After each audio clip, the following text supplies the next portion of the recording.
하나님을 어떻게 생각하세요? 좀 뜬금없는 질문이죠. 누구나 하나님을 생각할 수 있지만 그리스도인에게 하나님은 우리가 그저 신이라 부르는 가상의 존재가 아닙니다. 그리스도인의 신앙에 있어서 하나님은 계시된 말씀인 예수 그리스도와 기록된 말씀인 성경을 통해 알려진 하나님이죠. 교회를 다니면서도 하나님에 관한 잘못된 이해를 가지고 있는 사람들이 많은 이유는 그들의 하나님 이해가 성경의 말씀에 기초한 것이 아니기 때문입니다. 한 사람의 하나님 이해를 가장 잘 드러내는 것 중 하나가 바로 기도입니다. 무엇을 어떻게 기도하는가가 그 사람이 하나님을 어떻게 생각하고 있는지를 다 보여주기 때문입니다. 같은 기대와 소원을 구한다 해도 어떤 사람은 하나님을 요술램프의 지니처럼 생각하고 어떤 사람은 우리의 형편을 돌보시는 분으로 고백할 수 있습니다. 같은 찬양과 경배를 드려도 어떤 사람은 자기 욕망을 이루어준 신에게 드리고 어떤 사람은 주님의 뜻을 이루실 하나님에게 드릴 수 있죠. 그러니 우리가 성경을 읽어야 하는 가장 큰 이유는 하나님을 바르게 아는 것에 있습니다. 성전 완공을 마친 솔로몬은 이스라엘의 하나님께 기도합니다. 셀 수 없이 많은 금과 청동으로 화려하게 지은 성전의 위용은 성전 봉헌을 위해 모인 이스라엘 백성들을 압도했을 겁니다. 솔로몬은 성전을 등지고 회중을 향하여 서서 하늘을 향해 두 팔을 들고 기도를 시작합니다. 솔로몬의 기도를 함께 묵상해 보시죠. 오늘은 열왕기상 8장 22절에서 53절에 있는 솔로몬의 기도를 읽어 드릴게요. 그런 다음에 솔로몬은 이스라엘 온 회중이 보는 데서 주님의 제단 앞에 서서 하늘을 바라보면서 두 팔을 들어서 펴고 이렇게 기도하였다. 주 이스라엘의 하나님, 위로 하늘에나 아래로 땅에나 그 어디에도 주님과 같은 하나님은 없습니다. 주님은 온 마음을 다 기울여 주님의 뜻을 따라 사는 주님의 종들에게는 세우신 언약을 지키시고 은혜를 베푸시는 분이십니다. 주님께서는 주님의 종인 내 아버지 다윗 임금에게 약속하신 것을 지키셨으며 주님께서 친히 그에게 말씀하신 것을 오늘 이렇게 손수 이루어 주셨습니다. 이제 주 이스라엘의 하나님, 주님께서 주님의 종인 내 아버지 다윗 임금에게 말씀하시기를 내 자손이 저마다 길을 삼가서 네가 내 앞에서 살아온 것 같이 그렇게 살면 내 자손 가운데서 이스라엘의 왕위에 앉을 사람이 내 앞에서 끊어지지 않게 하겠다 하고 약속하신 것을 지켜주시기를 바랍니다. 그러므로 이제 이스라엘의 하나님, 주님의 종인 제 아버지 다윗 임금에게 약속하신 말씀을 주님께서 이루어 주시기를 빕니다. 그러나 하나님께서 땅 위에 계시기를 우리가 어찌 바라겠습니까? 저 하늘 위의 하늘이라도 주님을 모시기에 부족할 터인데 제가 지은 이 성전이야 더 말하여 무엇하겠습니까? 그러나 주 나의 하나님, 주님의 종이 드리는 기도와 간구를 돌아보시며 오늘 주님의 종이 주님 앞에서 부르짖으면서 드리는 이 기도를 들어주십시오. 주님께서 밤낮으로 눈을 뜨시고 이 성전을 살펴주십시오. 이곳은 주님께서 내 이름이 거기에 있을 것이다 하고 말씀하신 곳입니다. 주님의 종이 이곳을 바라보면서 기도할 때에 이 종의 기도를 들어주십시오. 그리고 주님의 종인 나와 주님의 백성 이스라엘이 이곳을 바라보며 기도할 때에 그 기도를 들어주십시오. 주님께서 계시는 곳 하늘에서 들으시고 들으시는 대로 용서해 주십시오. 사람이 이웃에게 죄를 짓고 맹세를 하게 되어 그가 이 성전 안에 있는 주님의 제단 앞에 나와서 맹세를 하거든 주님께서는 하늘에서 들으시고 주님의 종들을 심판하시되 악행을 저지른 사람은 죄가 있다고 판결하셔서 벌을 주시고 옳은 일을 한 사람은 죄가 없다고 판결하셔서 옳음을 밝혀주십시오. 주님의 백성 이스라엘이 주님께 죄를 지어 적에게 패배하였다가도 그들이 뉘우치고 주님께로 돌아와서 주님의 이름을 인정하고 이 성전에서 주님께 빌며 간구하거든 주님께서는 하늘에서 들으시고 주님의 백성 이스라엘의 죄를 용서해 주십시오. 그리고 그들의 조상에게 주신 땅으로 그들을 다시 돌아오게 해 주십시오. 또 그들이 주님께 죄를 지어서 그 벌로 주님께서 하늘을 닫고 비를 내려주시지 않을 때에라도 그들이 이곳을 바라보며 기도하고 주님의 이름을 인정하고 그 죄에서 돌이키거든 주님께서 하늘에서 들으시고 주님의 종들과 주님의 백성 이스라엘의 죄를 용서해 주시고 그들이 살아갈 올바른 길을 그들에게 가르쳐 주시며 주님의 백성에게 유산으로 주신 주님의 땅에 비를 다시 내려 주십시오.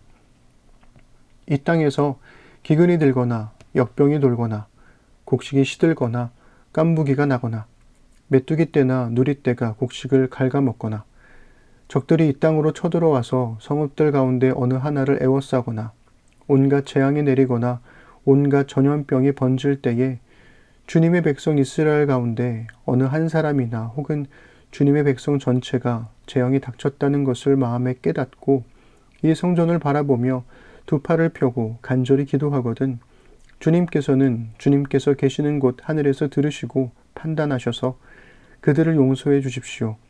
주님께서는 각 사람의 마음을 아시니 주님께서 각 사람에게 그 행위대로 갚아 주십시오. 주님만이 모든 사람의 마음을 아십니다. 그렇게 하시면 그들은 주님께서 우리의 조상에게 주신 이 땅 위에서 사는 동안 주님을 경외할 것입니다. 그리고 또 주님의 백성 이스라엘에 속하지 아니한 이방인이라도 주님의 크신 이름을 듣고 먼 곳에서 이리로 오면 그들이야말로 주님의 큰 명성을 듣고 또 주님께서 강한 손과 편팔로 하신 일을 전하여 듣고 이곳으로 와서 이 성전을 바라보면서 기도하거든 주님께서는 주님께서 계시는 곳 하늘에서 들으시고 그 이방인이 주님께 부르짖으며 간구하는 것을 그대로 다 들어주셔서 땅 위에 있는 모든 백성이 주님의 이름을 알게 하시고 주님의 백성 이스라엘처럼 주님을 경외하게 하시며 내가 지은 이 성전이 주님의 이름을 부르는 곳임을 알게 하여 주십시오. 주님의 백성이 적과 싸우려고 전선에 나갈 때에 주님께서 그들을 어느 곳으로 보내시든지 그곳에서 주님께서 선택하신 이 도성과 내가 주님의 이름을 기리려고 지은 성전을 바라보며 그들이 주님께 기도하거든 주님께서는 하늘에서 그들의 기도와 간구를 들으시고 그들의 사정을 살펴보아 주십시오. 죄를 짓지 아니하는 사람은 없습니다.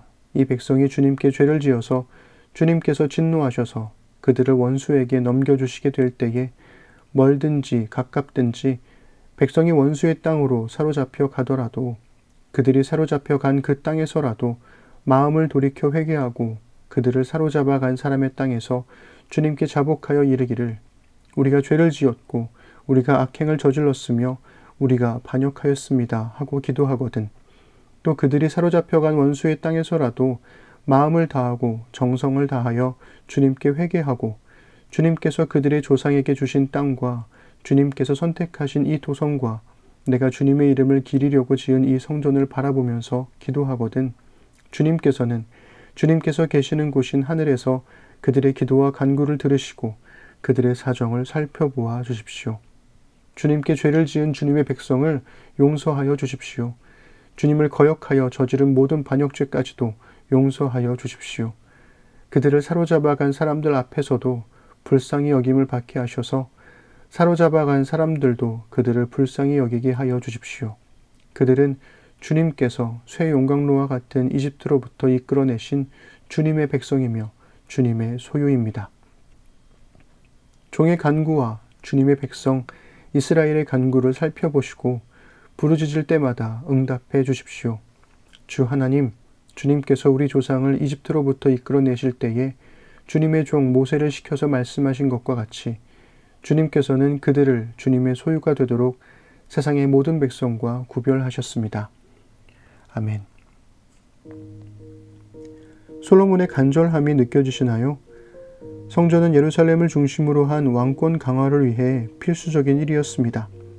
성전을 통한 하나님의 임재를 확보할 수만 있다면 솔로몬의 왕권에 신적인 정당성을 부여할 수 있었을 테니까요. 문제는 하나님을 성전에 붙들어 놓을 수 있느냐는 거였죠. 27절에 보면 솔로몬도 그럴 수 없다는 것을 분명히 알고 있었습니다. 게다가 우리가 앞서 말씀 묵상의 맥락에서 보았듯이 하나님이 원하셨던 건 성전이 아니라 하나님의 말씀을 따라 살아가는 공동체였습니다. 그래서인지 제게는 이 기도가 하나님께 떼쓰는 것처럼 보였습니다. 하나님의 마음에 들진 않으시겠지만 그래도 내가 할 수 있는 최선을 다해 성전을 지었으니 하나님의 백성을 위해 왕으로 세움받은 자신과 이 성전을 통해 응답해달라는 응석 부리기 말입니다. 22에서 26절에서는 자신의 왕위가 다윗에게 하신 약속의 성취라는 점을 강조합니다. 멋진 성전을 배경으로 선 솔로몬의 모습은 그 자체로 다윗에게 하신 약속의 성취처럼 보였을 겁니다. 27에서 30절은 하나님의 성전에 계실 수 없음을 알지만 이 성전을 통해 기도하면 하나님께서 응답해 주시기를 간구하죠.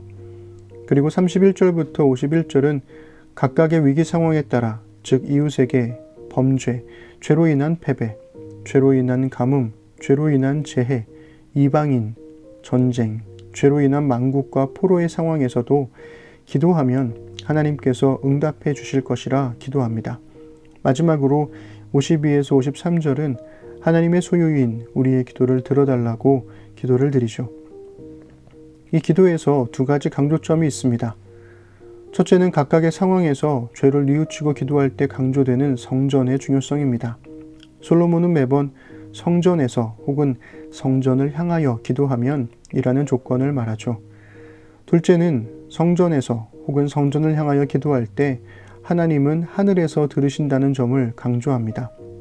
하나님을 성전에 가둘 수는 없지만 성전이 하늘에 계신 하나님과 땅의 사람들을 연결하는 허브가 된다는 거죠. 성전 혹은 예배당이 익숙한 우리 시대의 그리스도인에게는 솔로몬의 기도가 익숙하게 들릴 겁니다. 그러나 이스라엘 백성에게는 굉장히 낯설었습니다. 어디서든 기도하면 들으시고 응답하시는 하나님이었는데 이제 성전에서 혹은 성전을 향하여 기도하면 더 잘 들어주시고 더 잘 응답해 주실 것 같은 하나님이 되어버린 겁니다. 솔로몬이 세운 성전이 아론이 세웠던 금송아지처럼 보이는 건 그저 기분 탓일까요?